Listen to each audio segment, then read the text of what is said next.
Today's video might make you feel a little bit like you've gone through a time machine. We don't need to get too bogged down in the details. There may have been issues with me recording a video that maybe didn't record. So, a lot of time has passed. We're in February.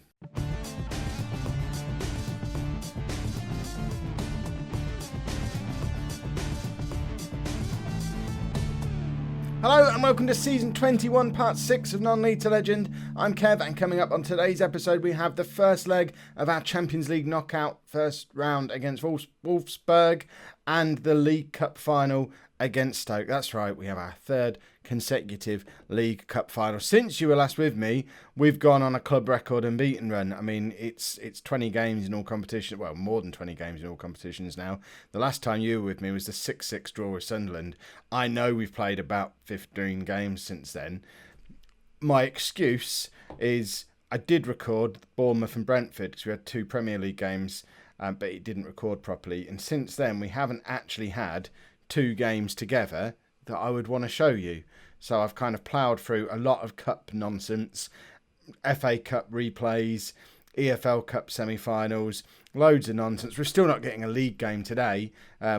We've got the Champions League and the EFL Cup Final, which is a bit more meaningful.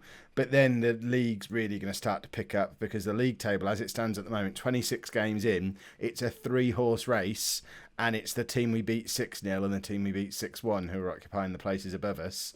Ridiculously, we have the three best players in the Premier League, Iribarren, Vendrick and Ribeiro. Iribarren's top scorer by a mile. Vendrick and Iribarren are joint top for assists. Everything's going rather well. It would be nice to sort this out so we were the leaders for a little while. But today we have the chance to make significant inroads into some Champions League success and pick up a trophy again, which will be rather pleasant. We have made one transfer since then as well. I almost forgot about him. It was so long ago, and he's been such a pointless transfer as well. Basically, and I went off to the Africa Cup of Nations, like we talked about before. At the same time, Khalid Francis got injured, so we were left with no right backs. So we signed Juan Acosta, who's a 23-year-old Argentinian right back, on loan from Paris Saint-Germain until the end of the season. We couldn't afford to bring anyone in. We have no money at all. But he picked up a knock straight away. And in fact, we'll show you what he did. Since he's been a Tottenham player, he's had an abdominal strain, a bruised head, and then the flu. So he's only actually played 2 games, one of which was a substitute appearance. Everything out, all the other games since then have been young kids. We've been playing young kids at right back. Jesper Eriksen's fit again from his broken ankle. He's played a few games at right back. But it's just been silly. We've gone on this massive long unbeaten run without a right back. We now have lots of right backs.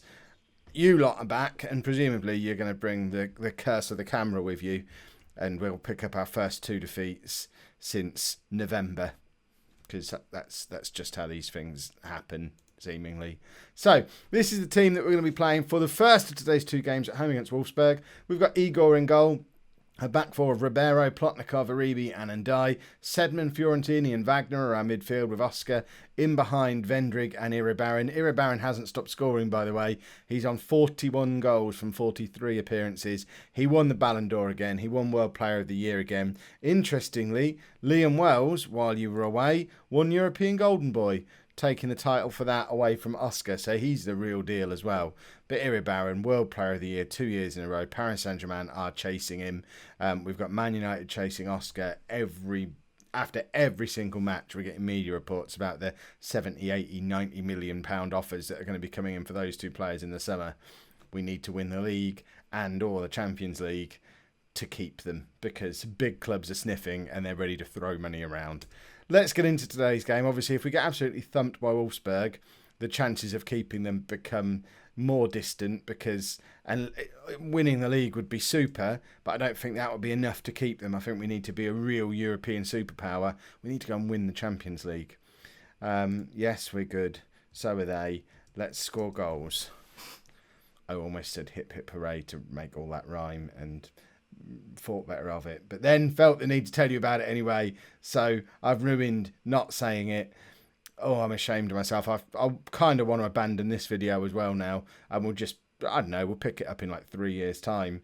and I'll have some kind of excuse for why we didn't do a video in the meantime. Iribarren's just got his 42nd goal of the season.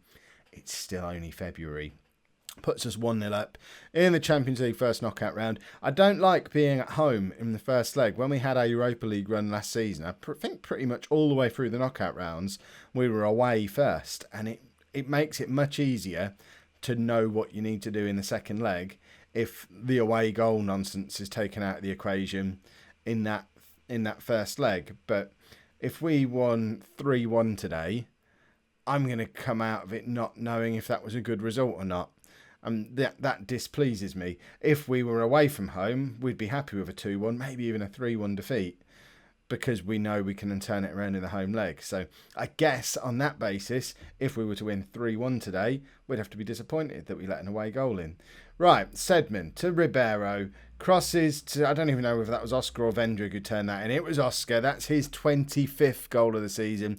This is why big clubs are sniffing around these players, because they're just absolutely lethal. I think we've got the two best players in the world in our attack, in Oscar and Iribarren. And Vendrig has just become a creative genius. He doesn't score anywhere near as many goals as he did in that silly season that he had, but you can see by how well he's doing in the assists league and how well he's doing in the average rating that he is having a cracking season despite not scoring goals. And there's a demonstration of it. He's just got yet another assist, setting Oscar up for his second, his 26th of the season. And Michael Vendrig has just become the creator. And I don't understand how he's gone through that transition. Someone said in the comments a couple of days ago that it might just be a response to him breaking his ankle, maybe losing half a yard of pace and having to change the way he plays. Is Football Manager really that smart to allow something like that to happen? Or is it just the natural progression of where his career would have gone anyway? Was that one season where he scored 48 goals a complete fluke? It's really hard to know. But it's also really hard to know how to pick my team with the resurgence of him, the other two playing so well, and Liam Wells as one of the hot talents in Europe. We need to find a way to get all of them in the team. And with Ziyech and Sedman getting on a bit, I am toying with the idea in the not too distant future of going back to a 4-2-3-1 with Iribarren up front, Oscar in behind him, and then Vendrig and Wells on either wing, because then we get all four of them in the team. We obviously don't have much in the way of backup. James Burgess becomes a backup to all four of them effectively because Ortega wants to leave because he's not getting enough game time. But that does then solve a potential central midfielder problem we've got when Sedman and Ziyech leave, because we'll be left with just Fiorentini and who else have we got in midfield? I don't remember who else we have. That's probably part of the problem. Burgess maybe. We're 5-0 up, by the way. We've just been having a little chat. We've not had it. It's been a little while since we've caught up. It might only have been yesterday for you lot. It's been a couple of days for me, and I feel like I've already done this once, and I'm trying to bring you up to date with what I've been doing in the meantime. So, excuse me for having a bit of a natter with you, but don't let that detract from the fact that this has been an incredible performance against a really good team, and it just shows the kind of amazing form we're in. We're quite good now. I don't understand why we're still only third in the Premier League, because we really are quite good. But we do still have the silliness that we saw in the 6-6 yesterday for you. That's still definitely in us. We're still very much capable of doing that. So I guess that's why we're not top of the league. When the two teams above us, we've scored 6 goals past both of them earlier in the season, but still haven't been consistent enough to go above either of them in the league. That gives you a real big insight into the kind of team we are at the moment. I've been talking, as we were saying 5 minutes ago, about what would be a good result today. We didn't speculate on 5-0, but I think it's fairly safe to say a 5-0 win, that is a good result. Even 5-1, that's acceptable. Iribarren's in behind again, though. We've still got 20 seconds to make it 6. And he can't quite find Michael Vendrig, who was lurking, ready to tuck that away, but time has run out on us now, and we're going to have to settle for 5. What are you going to do? 5-0, that's acceptable. Should give us a load of confidence going into the EFL Cup Final, and we now have the potential to win that competition for the 3rd season in a row and continue to move up that Hall of Fame. Just the two changes for the EFL Cup Final against Stoke. Liam Wells comes into the team for the suspended Ruben Iribarren. He's suspended for 3 matches domestically because of a silly sending off a few games ago. Wells is the top scorer in this competition so far this season, though, so that's not the worst change to have to make. Probably would have brought him in for somebody anyway, and it takes a decision out of my hands. Other than that, Ziyech comes in for Wagner, just because we use him sparingly-ish, but he's still one of the best players in the world. Other than that, we're not going to make any major changes. We have rotated quite a lot in this competition, even through the semi-finals. But now we're at Wembley and we've got a chance to pick up another trophy. We're playing full strength. Yes, we've got a couple of important Premier League games over the next 7 days. But trophies mean Hall of Fame positions, and we want Hall of Fame positions. So for the sake of one game, we'll play the strongest team we've got available to us, and fingers crossed it'll be enough to navigate Stoke. It was Stoke we were playing in the league when Iribarren got sent off. We were 2-0 up at the time, went down to 10 men. Stoke scored a last-minute equaliser. You know how I am when we go down to 10 men. So I'd like to think they tactically got him sent off and made him kick one of their players in the groin and get suspended for this match. We're not looking as likely to go 2-0 up in this game. I know that was a really uneventful first half. There's still time, but without Iribarren, we're just not as threatening going forward. Fiorentini, though, in a great position, can't quite find the top corner. Vendrick tries to find Iribarren, then remembers he's not on the pitch. And Liam Wells, for whatever reason, despite playing every game in this competition and scoring a hatful of goals, seems to have forgotten that he's supposed to be the one in the Iribarren position in the centre, in the 6-yard box when those crosses come in. Fiorentini misses out in midfield. Plotnikov covers up his mess and then finds Sedman, who's dropped very, very deep. That was a ridiculous ball back to Igor, though. And I know you lot don't like Igor, but for once, that is absolutely not his fault. That was a ridiculous ball from a World Cup winner in Sedman. Look at the state of this. That's played to Igor at head height. What on earth is he supposed to do with that? It's on target. Does he catch it and give away an indirect free kick? Does he get out of the way and concede a goal? All he can do there is head it clear. That was all Sedman's fault, and I just don't know what he was thinking. And with 20 minutes to go, we are not looking like picking up a 3rd consecutive EFL Cup. We're going to bring Burgess on for Wells, who's just not turned up at all today. Maybe he can't do big games. We're also going to bring on Ortega for Oscar, because he's also not turned up. And fingers crossed, between that front 3, we can find we've got to find an equaliser at least. Until that moment, Stoke didn't look like scoring either. We've absolutely gifted them a goal. And surely that's not going to be it. That's the story of this season's EFL Cup. We can't take Vendrick off. We haven't got anyone worth bringing on for him. We are going to take Sedman off, though, because I'm tempted to just never play him again. I don't know what he was thinking. It's like you lot are in league with him, and you've tasked him with making Igor look bad. Ortega's in, though, and gets an equaliser with 10 minutes to go. Ortega, I was this close to playing from the start. So he's another one like Wells, who's played every game in this EFL Cup run because we've been resting Oscar in this competition. Probably should have kept him in the team, because there you go, he's got an 8th goal. It's probably his 8th goal in the competition as well, because he's barely played in the Premier League. But we have our equaliser. Now we just need to go on and win the pesky match. I'm just glad Sedman's not on there to do anything stupid again. The last thing we need, though, of course, is extra time, because we've had the FA Cup replays, which aren't helping. We've got so many matches piling up on us. If we are serious about a Premier League title push, we need to stop playing so many matches and having 2-hour-long matches. We have a tiny, tiny squad of about 18 or 19 players who are good enough to play in our first team. We can't afford injuries. We can't afford to play this many games. Ortega's got his second of the game. We're 2-1 up just before half-time in extra time. And hopefully that'll be that now, and we can just see this game out. Nobody wants penalties. Penalties are troubling. There you go. Ortega's just saying, all right, calm down, lads. This might be his final opportunity to win something with us. I think he's probably going to be leaving in the summer. Igor makes a good save to make up for any doubts that might have been in people's minds for that goal that we conceded. It was absolutely not Igor's fault. It wasn't.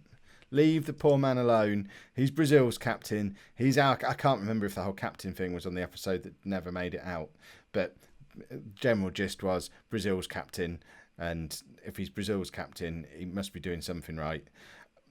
Didn't do much right there, though, to be fair to him.